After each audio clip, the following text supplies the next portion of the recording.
Proses pelantikan untuk pegawai pemerintah dengan perjanjian kerja atau P3K di lingkungan pemerintah Provinsi Sumatera Selatan masih menunggu proses penetapan nomor induk pegawai NIP yang dilakukan oleh BKN. Ya, ini kan dari ada impres-nya, ada impres di tahun 2000.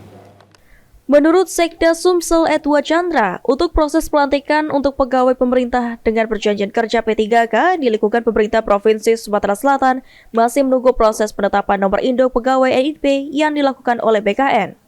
Namun, berdasarkan arahan dari BKN Pusat, seluruh peserta P3K akan dilakukan pelantikan serentak di bulan Oktober 2025.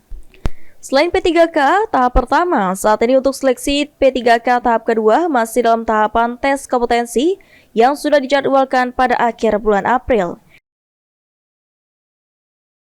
Ada tahapan-tahapan tadi, kalau sudah clear, kita akan coba jadwalkan. Sekali lagi kan sesuai dengan arahan pemerintah, itu kan Oktober.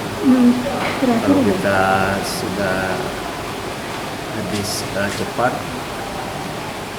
selesainya untuk administrasinya ini bisa sesuaikan nanti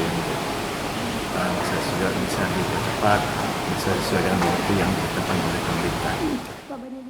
Dihimbau para calon P3K untuk tetap mengikuti arahan dan ketetapan dari BKN agar proses seleksi dan pelantikan berjalan lancar.